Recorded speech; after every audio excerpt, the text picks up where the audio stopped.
Hello बच्चों, आज हम लोग क्वेश्चन नंबर 61 से डिस्कस करेंगे। पिछले वीडियो में हम लोग क्वेश्चन नंबर 60 तक डिस्कस कर चुके हैं। तो देखिए 61 नंबर क्वेश्चन क्या कहता है कि दो बिंदुओं का निर्देशांक दिया हुआ है और उनके बीच की दूरी निकालना है।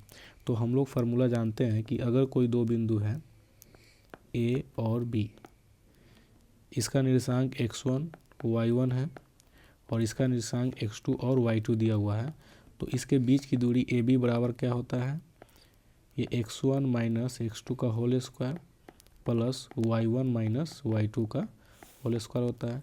तो इसी फार्मूला पे हम लोग इसका दूरी निकालेंगे। तो देखो x1 बराबर दिया हुआ है यहाँ से यहाँ तक, मतलब p cos phi plus q sine phi, और y1 दिया हुआ है 0, यहाँ पे x2 दिया हुआ है 0। तो चलो अब हम लोग फार्मूला अप्लाई करते हैं। तो दो बिंदुओं के बीच की दूरी हो जाएगा AB बराबर x1 माइनस x2, तो p cos phi plus q sine phi, ठीक है। ये x1 हो गया, इसमें से हमको घटाना x2 0 को, ठीक है, और इसका होल स्क्वायर प्लस ये y1 माइनस y2, तो y1 0 है माइनस y2 है p sine phi minus q cos phi का होल स्क्वायर।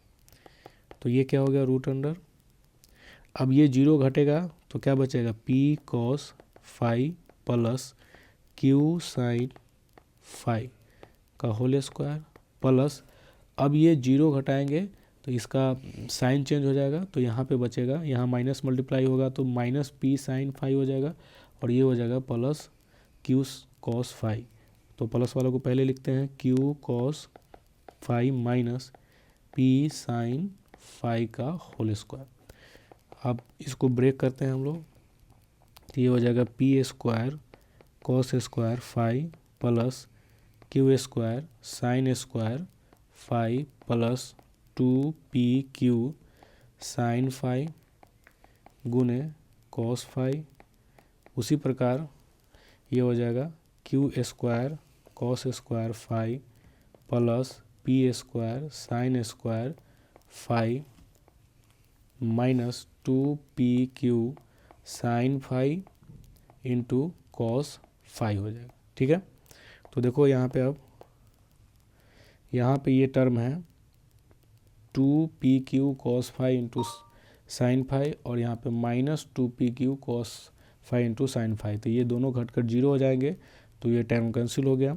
अब यहाँ पे देखो पी स्क्वायर कॉस स्क्वायर 5 है और यहाँ पे है P square sine square phi, तो दोनों में पी स्क्वायर कॉमन है तो इसको बाहर निकाल लिए, तो बचेगा sine square phi plus cos square phi. उसी प्रकार इसमें देखो Q square sine square phi है और यहाँ पे Q square cos square phi है, दोनों में क्यू स्क्वायर कॉमन है तो क्यू स्क्वायर बाहर निकाल लिए, तो बचेगा sine square phi plus cos square phi. और हम लोग जानते हैं कि sine square theta plus cos square theta का मान 1 होता है, तो इसका मान हम लोग 1 रखेंगे, तो P square plus Q square मेरा राइट आंसर होगा। तो ये ऑप्शन नंबर सी मेरा सही ऑप्शन है, ठीक है। तो चलो अब नेक्स्ट क्वेश्चन देखते हैं। मूल बिंदु से बिंदु P की दूरी क्या होगी, ठीक है। तो इसका भी हम लोग फार्मूला जानते हैं कि देखो ये मूल बिंदु है O00 जिसका है और यहाँ पे P है जिसका निर्देशांक XY है, तो इसके बीच की दूरी का फार्मूला हम लोग जानते हैं, OP बराबर क्या होता है, root under x square plus y square. तो यहाँ पे x का मान दिया हुआ है 2√2 और y का मान दिया हुआ माइनस 2√2, तो यहाँ पे OP का मान क्या हो जाएगा, रूट अंडर 2√2 का होल स्क्वायर प्लस माइनस 2√2 का होल स्क्वायर, तो क्या हो जाएगा 2 का स्क्वायर 4 और √2 का स्क्वायर 2 होगा, तो 4 दूना 8 प्लस यहाँ माइनस का स्क्वायर करेंगे तो क्या हो जाएगा, प्लस, माइनस नहीं होगा, तो यहाँ पे प्लस 8 यहाँ भी होगा, तो जोड़ेंगे तो 16 हो गया, 16 का स्क्वायर रूट 4, तो 4 इकाई मेरा राइट आंसर होगा, जो कि ऑप्शन बी मेरा सही है, ठीक है। चलो 63 नंबर क्वेश्चन कहता है कि एक समीकरण है 4x + 3y = 12 है, तो वह y अक्ष को किस बिंदु पर काटेगा। तो इसको समझो कि ये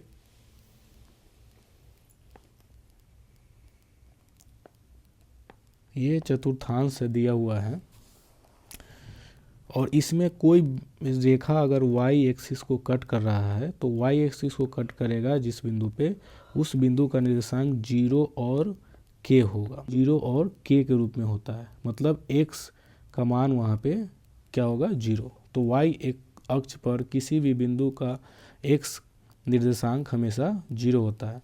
तो हम मान लेते हैं कि ये जो समीकरण है 4x + 3y = 12, वह बिंदु A पर इसको कट कर रहा है जिसका निर्देशांक 0 और k है। तो इस बिंदु को के निर्देशांक को हम इस समीकरण में रखेंगे, यह सेटिस्फाइड करेगा। तो हम इस बिंदु का निर्देशांक पुट करते हैं, 4 गुने x का मान 0 है और 3 गुने y का मान k है बराबर 12। तो ये क्या हो जाएगा, मल्टीप्लाई होकर 0, तो 0 में ऐड करेंगे तो वही होगा 3k बराबर 12, तो k बराबर 12/3 यानी कि 4। तो कोई भी बिंदु अगर y एक्स पर है तो वहाँ पे x निर्देशांक 0 होगा। अगर कोई बिंदु x एक्सिस पे है तो उसका हमेशा जो है वो y निर्देशांक 0 होगा। ठीक है, इसको ध्यान रखना है। तो मेरा ऑप्शन नंबर सी मेरा बिल्कुल सही होगा। 64 क्वेश्चन में कहता है कि दो बिंदु दिया है और उसके बीच की दूरी 15 है, तो x का मान क्या होगा। तो एक तो बिंदु मूल बिंदु है, ठीक है, और एक बिंदु Q है जिसका निर्देशांक x और 5 है, इसके बीच की दूरी 5 इकाई दिया है। तो हम लोग अभी देखे हैं कि मूल बिंदु से किसी बिंदु की दूरी ज्ञात करने का फार्मूला √x² + y² होता है और ये हमें दिया हुआ है 15 के बराबर। ठीक है, तो ये √x के जगह पे x ही है और y के जगह पर 5 दिया हुआ है, तो 5 का स्क्वायर बराबर 15। ठीक है, तो ये स्क्वायर रूट है तो उधर जाएगा तो x² हो जाएगा, तो x² + 25 बराबर 15 का स्क्वायर। तो x² बराबर 225 - 25 होगा, क्योंकि 15 का स्क्वायर 225 होता है, तो x² बराबर 200 हो गया। तो यहाँ पे x बराबर ± √200 हो गया। तो ±200 को क्या लिख सकते हैं, 2 गुने 100, और 100 का स्क्वायर रूट कितना होता है, 10, तो ±10 √2 इकाई मेरा आंसर होगा। ठीक है, तो ऑप्शन बी मेरा सही होगा। 65 में क्या कहता है, एक छोर का निर्देशांक दिया हुआ है और मध्य बिंदु का निर्देशांक दिया हुआ है, तो दूसरे छोर का निर्देशांक क्या होगा। तो हम लोग जानते हैं कि अगर कोई रेखाखंड AB है और इसके मध्य बिंदु C है कि A का मान 8 - 6 है और C का मान 4 और 6 है, तो B का हम मान लेते हैं निर्देशांक x और y। हम लोग जानते हैं कि मध्य बिंदु का x निर्देशांक दोनों छोर के x निर्देशांक के योग का आधा होता है। उसी प्रकार मध्य बिंदु का y निर्देशांक होगा दोनों छोर के y निर्देशांक के योग के आधा के बराबर होगा। तो इसका मतलब ये हो गया 8 + x/2 बराबर हो जाएगा 4। सीधा रखना, याद रखना है कि 8 और x को जोड़ेंगे और उसका आधा करेंगे तो 4 आ जाएगा, और -6 और y को जोड़ेंगे उसका आधा करेंगे तो ये 6 आ जाएगा। तो इसको हम लोग करते हैं, तो 8 + x बराबर 8, तो x बराबर हो जाएगा 8 - 8 बराबर 0। तो इसका x निर्देशांक क्या आ गया, 0। अब उसी प्रकार हम लोग y निर्देशांक निकालेंगे, तो -6 + y/2 बराबर 6, तो ये हो जाएगा -6 + y बराबर 12, तो ये हो जाएगा y बराबर 12 + 6 बराबर 18। ठीक है, तो y का मान हो गया 18 और x का मान हो गया, तो ऑप्शन ए मेरा सही हो गया। ठीक है, अब 66 में कहता है कि त्रिभुज के तीनों शीर्षों का निर्देशांक दिया हुआ है, तो इसके केंद्र का निर्देशांक क्या होगा। तो इसका एक फार्मूला होता है, पहले देख लो यहाँ पे।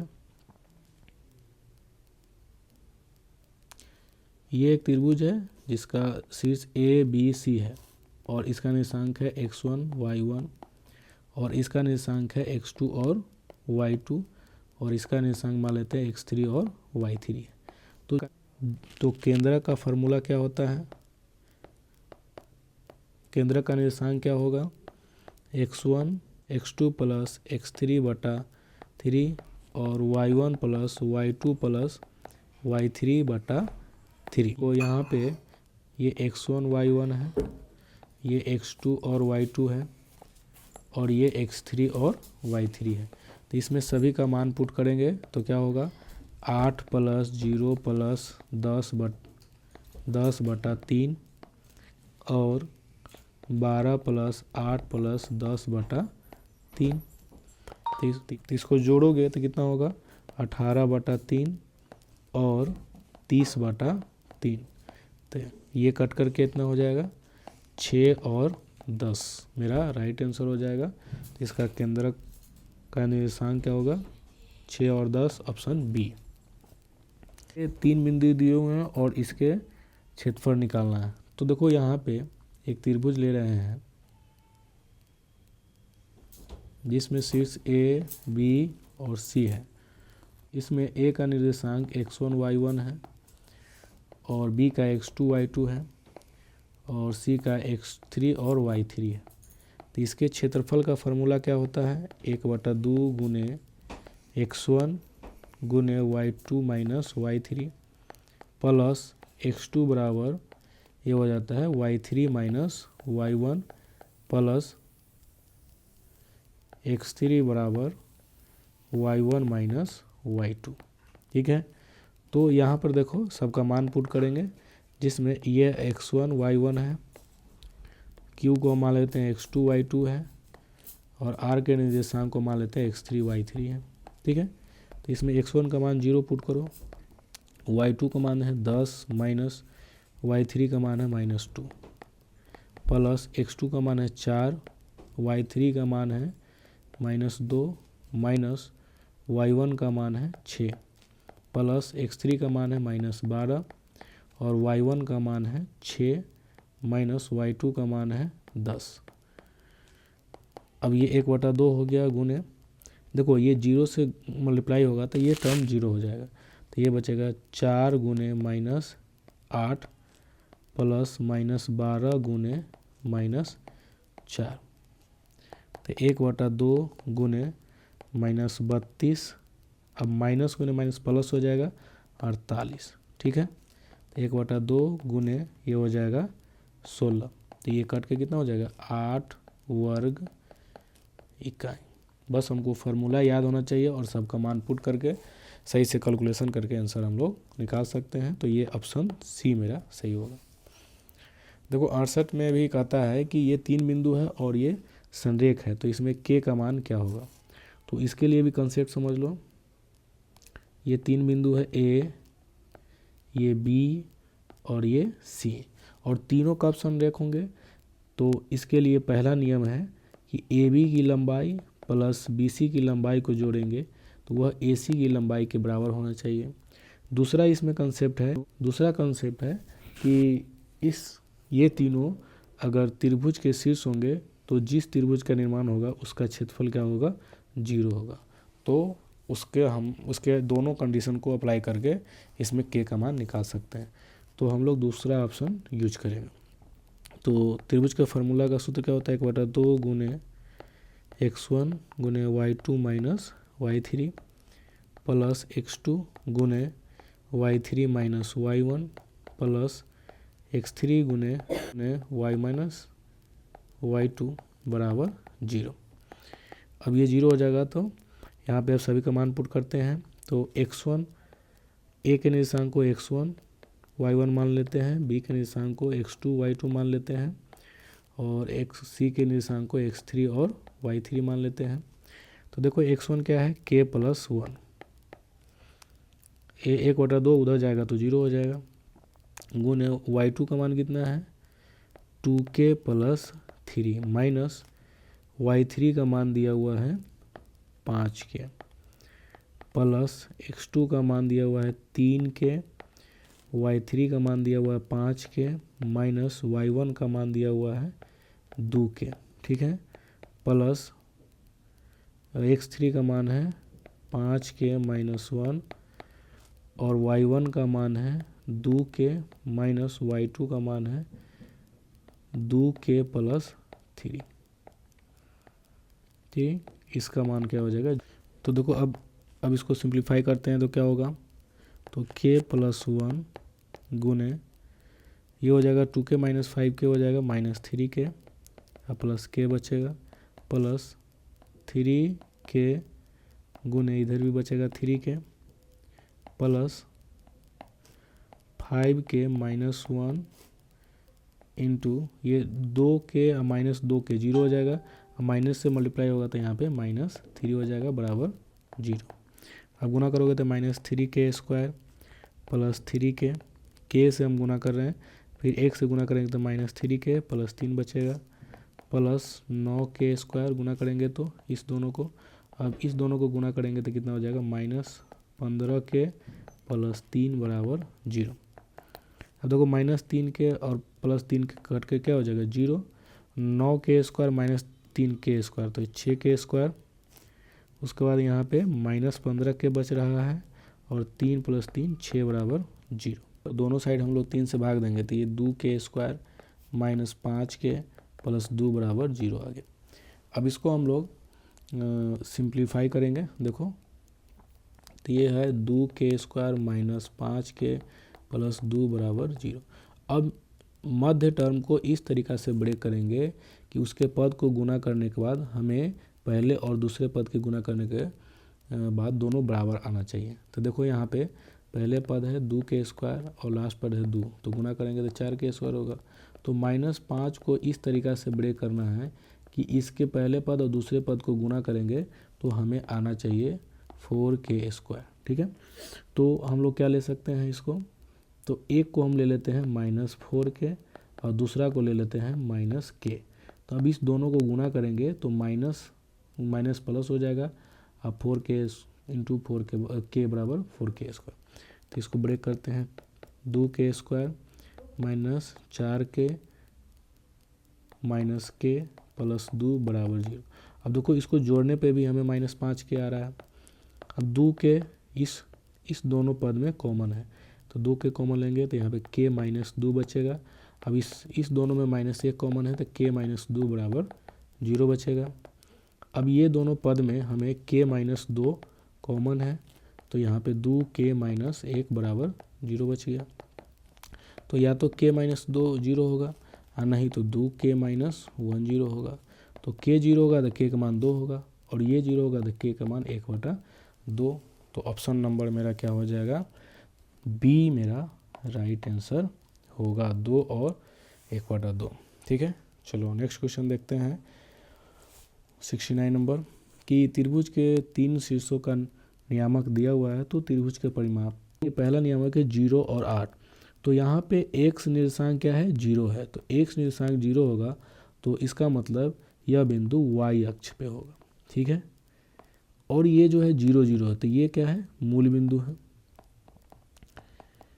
मूल बिंदु का निर्देशांक है। और ये 6 और 0 है, इसका मतलब y निर्देशांक इसका 0 है तो ये लाई करेगा x अक्ष पे।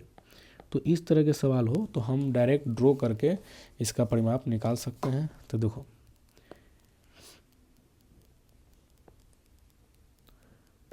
ये हो गया y अक्ष, ये हो गया x अक्ष, ये हो गया मेरा मूल बिंदु 0 0। ठीक है, अब यहाँ पे 0 8 कहाँ पे आएगा, तो ये y अक्ष पे होगा कहीं पे, ये 0 8। और 6 0 कहाँ होगा, तो यहाँ कहीं x अक्ष पे होगा 6 और 0। अब इसको मिला देते हैं हम लोग तो ये मेरा एक ट्रायंगल बन गया। ठीक है, अब इसका त्रिभुज का, ये त्रिभुज बना और इस त्रिभुज का परिमाप निकालना है। तो देखो ये जो बिंदु है, ये जो लाइन है a, इसको मान लेते हैं, इसको मान लेते हैं b। तो o और a के बीच की दूरी 8 है और o और b के बीच की दूरी कितनी है 6 है और हमें ab के बीच की दूरी निकालना है। तो यह एक समकोण त्रिभुज है तो पाइथागोरस थ्योरम से क्या हो जाएगा, √8 का स्क्वायर प्लस 6 का स्क्वायर, तो ये बराबर हो जाएगा 64 प्लस 36 बराबर ये हो जाएगा √100 बराबर क्या हो जाएगा 10। तो ये मेरा हो गया कर्ण 10। तो परिमाप क्या हो जाएगा 6 + 8 + 10, तो ये हो जाएगा 24 इकाई। तो ऑप्शन नंबर डी मेरा सही हो गया। ठीक है, चलो 70 नंबर कहता है कि एक्स अक्ष से इस बिंदु का निर्देशांक क्या होगा, दूरी क्या होगा सॉरी। तो पहले हम इस बिंदु को निर्देशित करते हैं, ये हो गया एक्स अक्ष, ये हो गया वाई अक्ष, ठीक है, ये मूल बिंदु है 0 0। तो 6 और 12 क्या होगा, तो यहाँ पे मान लेते हैं x बराबर 6 होगा और यहाँ 12 होगा y बराबर, दोनों को मिलाएंगे तो ये यहाँ पे r बिंदु 6 और 12 हो गया। तो देखो ये जो बिंदु r है वह y अक्ष से कितनी दूरी पे है, तो ये जो दूरी बन रही है यही हमारे y x अक्ष से इस बिंदु की दूरी होगी, और ये दूरी कितनी होगी, जितनी है यहाँ से ये दूरी उतनी, तो ये दूरी कितनी है 12, तो ये भी कितना होगा 12 इकाई होगा। तो ये मेरा ऑप्शन बी होगा। तो ध्यान रखना है कि किसी भी बिंदु का एक्स अक्ष से दूरी जो होगा वो उसकी y निर्देशांक होगा, ठीक है। और वही दूसरा पूछे कि y अक्ष से उस बिंदु की दूरी कितनी होगी, तो y वो उसका x निर्देशांक होगा। तो यहाँ पे जो 12 आया है उस बिंदु का x अक्ष से दूरी y निर्देशांक होगा उस बिंदु का, और कहेगा कि उस बिंदु का y अक्ष से कितनी दूरी होगी, तो ये y अक्ष से दूरी होगी, और ये दूरी कितनी है, यहाँ पे 6 के बराबर है, जो कि x निर्देशांक है उस बिंदु का, ठीक है। तो एकदम बिल्कुल इसको ध्यान रखना है। 12 से किसी बिंदु का x अक्ष से दूरी हो गया उस बिंदु का y निर्देशांक, ठीक है। और पूछेगा कि y अक्ष से किसी बिंदु की दूरी, तो ये मेरा हो गया उस बिंदु का x निर्देशांक। ये हमेशा आपको याद रखना, ठीक है। चलो देखो 71 नंबर क्वेश्चन आता है कि कौन आलेख द्वारा निर्धारित नहीं किया जा सकता। तो आलेख मतलब ग्राफ पे हमें किसको निर्धारित नहीं किया जा सकता। तो देखो बहुलक को हमें ग्राफ पे निर्धारित करते हैं, माध्यिका को भी ग्राफ पे निर्धारित करते हैं, लेकिन माध्य को हम लोग ग्राफ पे निर्धारित नहीं करते। तो ये मेरा राइट आंसर होगा, ये मेरा गलत हो जाए, ठीक है। चलो 72 में कहता है कि ये दिए गए हैं नंबर्स और इसका माध्य 10 है, तो x का मान क्या होगा। तो माध्य बराबर हम लोग जानते क्या होता है कि सभी प्रेक्षणों का योग बटा प्रेक्षणों की संख्या, ठीक है। और ये हमें दिया हुआ है कितना 10, तो सभी प्रेक्षणों का योग क्या होगा 2 + 7 + 6 + 15 + x बटा, इसमें प्रेक्षणों की संख्या कितनी है, तो 1 2 3 4 5, तो ये हो गया 5 बराबर 10। तो इसको जोड़ेंगे तो 2 7 9 6 15 15 30 + x बराबर 5 से 10 में गुना होता है 50। तो x बराबर क्या हो जाएगा 50 - 30 बराबर, ये मेरा 20 ऑप्शन बी मेरा राइट आंसर हो, ठीक है। अब कहता है कि ये दिए गए हैं उसको बहुलक निकालना है। तो बहुलक का मतलब हो गया कि कौन सबसे ज़्यादा बार आया है, ठीक है। तो देखो 7 कितनी बार आया है, तो 7 1 2 3 4, तो ये 4 बार आया है। 5 देख लो कितनी बार आया है 1 2 3, तो ये 3 बार आया है। 4 कितनी बार आया है, तो 1 2 बार आया है, बच गया 6 1 बार। तो सबसे ज़्यादा बार रिपीट कौन किया है, तो 7 किया। बहुलक इस संख्या का 7 हो जाएगा, जो कि ऑप्शन बी मेरा राइट आंसर होगा, ठीक है। चलो कहता है कि प्रथम n प्राकृतिक संख्याओं का माध्य 4n/7 दिया हुआ है, तो n का मान क्या होगा। तो देखो हमें माध्य बराबर वही फॉर्मूला होता है कि सभी प्रेक्षणों का योग बटा प्रेक्षणों की संख्या। तो n प्राकृतिक संख्याओं का योग क्या होता है, हम लोग जानते हैं कि n प्राकृतिक संख्याओं का योग होता है n × n + 1/2। तो ये हो प्राकृतिक संख्याओं का योग बटा ये प्राकृतिक संख्या की संख्या कितनी n है, तो ये बटा हो गया n, ये हो गया माध्य। तो n से n कट गया, तो क्या बचा मेरे पास n + 1/2। तो हमें याद रखना है कि n प्राकृतिक संख्याओं का योग कितना माध्य कितना होता है n + 1/2, और योग होता है n × n + 1/2। तो ये हमें दिया हुआ है कितना 4n/7, ठीक है। तो इसको सोल्व करेंगे तो क्या हो जाएगा 7n प्लस 7 बराबर 8n। तो ये हो जाएगा 7 बराबर 8n माइनस 7n। ये हो गया 7 बराबर n। तो इसका मतलब n का मान कितना हो गया 7। तो ऑप्शन सी मेरा सही है। ठीक है, याद रखना है हमको कि n प्राकृतिक संख्याओं का योग n गुने n प्लस 1/2 होता है और माध्य होगा n प्लस 1/2। ठीक, 75 में कहता है इसका माध्यिका निकालना। तो माध्यिका निकालने के लिए सबसे पहले हम लोग इसको बढ़ते या घटते क्रम में लिख लेंगे। तो चलो बढ़ते क्रम में लिखते हैं। तो सबसे छोटी संख्या क्या है 5, उसके बाद 6, उसके बाद 7, उसके बाद 8, 9, 10 और 11। तो माध्यिका का मतलब एकदम बीच मध्य वाली हमें संख्या ज्ञात करना है। तो देखो इसको एक तो नॉर्मल तरीका है बनाने का आपको कि बीच की संख्या निकालने के लिए हम लोग दोनों साइड से एक एक संख्या को छोड़ते जाएंगे। तो सबसे लास्ट शुरू में 5 है तो इधर से 5 हटाएंगे, इधर से 11 हटाएंगे, इधर से 6 हटाएंगे, इधर से 10 हटाएंगे, इधर से 7 हटाएंगे, इधर से 9 हटाएंगे। तो बीच में बच गया 8। तो यही मेरी माध्यिका हो जाएगी। ठीक है, ये तो हो गया हम लोग को ऐसे बनाने का तरीका, कंसेप्ट से, परिभाषा से। अब इसका तरीका क्या होता है फार्मूला। तो देखो अगर इसमें नंबर ऑफ जो टर्म्स है वो अगर विषम संख्या है, मतलब इन इसमें कितनी संख्या है 1 2 3 4 5 6 7। तो यहाँ पे n बराबर कितना है 7, जो कि क्या है विषम संख्या है। तो विषम संख्या का माध्यिका क्या होता है। तो देखो यहाँ पे माध्यिका विषम संख्याओं के लिए n प्लस 1/2 वा पद। ठीक है, तो देखो यहाँ पे n 7 है प्लस 1/2 वा पद हो जाएगा, मतलब 8/2 बराबर 4वां पद हो गया, चौथा पद। तो चौथा पद जोड़ लो 1 2 3 4, तो चौथा पद 8 आ रहा है, तो ये मेरा 8 आंसर हो जाएगा। यदि n सम संख्या क्या हो, सम संख्या हो, तो इसकी माध्यिका कैसे निकलेगी। तो इसका फार्मूला हो जाएगा n/2 और n/2 प्लस 1वां nवां और n प्लस 1/2वां पद का माध्य। ठीक है, मतलब क्या हुआ कि अगर इसी में हम एक संख्या 12 जोड़ देते हैं, ठीक है, ये 12 जोड़ दिए, तो इसमें टोटल n की संख्या कितनी हो गई 8। तो 8 हो गई, तो इसमें माध्य कैसे निकलेगा। तो 8/2, ठीक है, और ये 8/2 प्लस 2 का माध्य निकालेंगे। तो ये हो जाएगा, देखो तो यहाँ पे माध्यिका क्या हो जाएगी 4वां पद, और यहाँ देखो 4/2 प्लस 1 कितना हो जाएगा 5, तो 5वां पद का माध्य।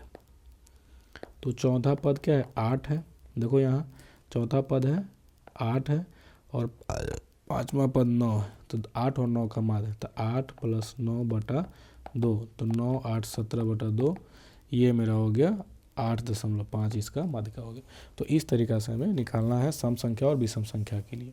ठीक है, चलो अगला क्वेश्चन देखते हैं। 3 निष्पक्ष सिक्कों को एक बार उछाला जाता है तो कम से कम एक जीत आने की प्रायिकता क्या होगी। ठीक है, तो देखो 3 सिक्के हैं, इसको हम लोग उछाल रहे हैं, तो या तो हो सकता है कि इस पे एक हेड आ जाए, ठीक है, फिर हेड आ जाए और टेल आ जाए, या हो सकता है कि पहले हेड आ जाए, बीच वाले में टेल आ जाए, बाद वाले में हेड आ जाए, या हो सकता है कि पहले टेल आ जाए, बीच में हेड आ जाए, फिर लास्ट में हेड आ जाए। ठीक है, या हो सकता है कि यहाँ पे टेल आ जाए, यहाँ पे टेल आ जाए, लास्ट में हेड आ जाए। ये हो सकता है कि टेल आ जाए या हेड आ जाए या टेल आ जाए। ठीक है, या हो सकता है हेड आ जाए, ठीक है, टेल आ जाए, टेल आ जाए। ठीक है, या हो सकता है कि तीनों पे हेड आ जाए, हेड आ जाए, हेड आ जाए। ठीक है, या तीनों पे टेल आ जाए, टेल आ जाए, टेल आ जाए। तो इसमें कितनी पॉसिबिलिटी हो सकती है 1 2 3 4 5 6 7 8, टोटल 8 पॉसिबिलिटी होती है। ठीक है, तो कम से कम एक जीत आने की प्रायिकता, तो कम से कम एक कहता है तो ज़्यादा से ज़्यादा कितना हो सकता है, 2 हो सकता है और 3 हो सकता है। तो या तो एक भी चित हो या 2 हो या 3 हो, ये कोई भी आने की प्रवृत्ता क्या होगी। तो देखो ये ऐसा एक कंडीशन है जिसमें एक भी ये चित नहीं है। तो बाकी बात ये सातों में चित आने की संभावना है, किसी में एक है, किसी में 2 है, किसी में 3 है। तो प्रायिकता जब निकालते हैं हम लोग, किसी घटना की प्रायिकता निकालते हैं तो क्या होता है, पीई बराबर, तो उसका फॉर्मूला क्या होता है, ई के अनुकूल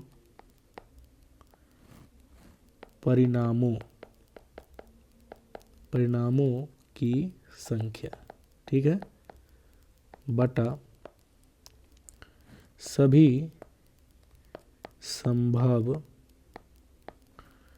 परिणामों की संख्या, ठीक है। तो देखो इसमें ई क्या है, ई मतलब वो घटना है, और घटना क्या कर रहा है कि एक कम से कम चित आने की घटना है। तो कम से कम एक चित आने की घटना कितनी बार हो सकती है, तो 7 बार हो सकती है। तो ई के अनुकूल परिणाम कितने हैं, 7, और सभी संभव परिणाम कितने हम लोग निकाले, 8। तो ये 7/8 इसके ये प्रायिकता हो गए आने के, ठीक है। ये तो हो गया डिटेल। अब हम लोग ये देखो कैसे समझेंगे कि अगर 2-3 सिक्के उछाले जा रहे हैं तो टोटल संभव परिणाम कितने हो सकते हैं, 2 के पावर 3 बराबर 8, ठीक है। और इस 8 में एक ऐसा भी आएगा कि एक भी चित नहीं आएगा, सब पे क्या हो जाएगा, टेल आने की संभावना है। तो एक ही ऐसे संभावना है जिस पे एक भी चित नहीं आने की, बाकी बात 7 पे चित आने की संभावना है। तो टोटल जो ई के अनुकूल आने की संभावना है वो कितनी है, 7 है, और टोटल हमें संभव परिणाम कितने, 8 है। तो ये मेरी प्रायिकता कितना हो जाएगी, 7/8। हमें ऐसे भी सोच सकते हैं, ठीक है। अब एक पासे को एक बार फेंका जाता है तो 8 से छोटी संख्या प्राप्त होने की प्रायिकता क्या है, ठीक है। तो एक पासा फेंकेंगे तो क्या क्या पॉसिबिलिटी है, या तो 1 आ जाए, या 2 आ जाए, या 3 आ जाए, या 4 आ जाए, या 5 आ जाए, या 6 आ जाए, ठीक है। इससे ज़्यादा नहीं हो सकता, इससे कम नहीं हो सकता है। तो कहता है कि 8 से छोटी संख्या प्राप्त होने की प्रायिकता। तो ये जितनी भी संख्या है वो सब क्या है, 8 से छोटी है। इसका मतलब ये किसी भी, ये 6 संख्या आने की पॉसिबिलिटी। ई की जो अनुकूल परिणाम है वो कितना है, 6 है, मतलब 6 अनुकूल परिणाम आ सकते हैं। और टोटल जब हम पासा फेंकते हैं तो कुल सभी संभव परिणाम भी कितने हो सकते हैं, 6 संख्या ही आ सकते हैं, इससे ज़्यादा नहीं आ सकती है। तो इसका मतलब इसकी प्रायिकता कितनी है, 1 है। इसी को हम लोग कहते हैं निश्चित ये घटना, ठीक है। तो निश्चित घटना की प्रायिकता हमेशा 1 होती है, ठीक है। चलो 78 नंबर क्वेश्चन कहता है कि निम्न में से कौन घटना की प्रायिकता नहीं हो सकती है। तो देखो किसी भी घटना की प्रायिकता जो है वो 0 के बराबर या 0 से बड़ा हो सकता है, या 1 के बराबर हो सकता है और छोटा हो सकता है।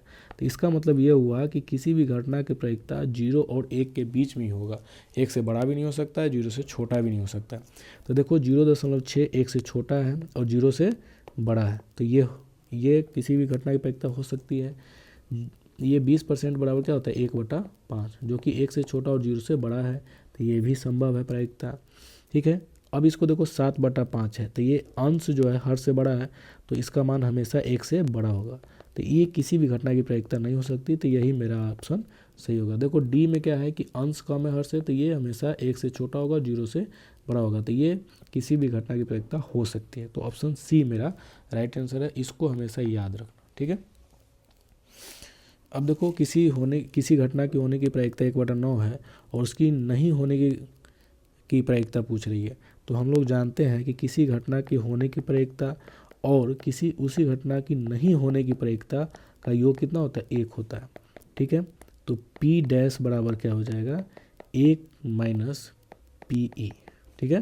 तो किसी घटना की नहीं होने की प्रायिकता क्या हो जाएगा, 1 माइनस जो है घटना की होने की प्रायिकता, तो इसका मान 1/9 है। तो घटाएंगे तो 9 माइनस 1/9, तो ये हो गया 8/9, मेरा राइट आंसर हो गया। तो ऑप्शन बी। तो क्वेश्चन क्या कहता है कि एक थैले में 9 लाल है और 10 हरा और 7 सफ़ेद गेंद है।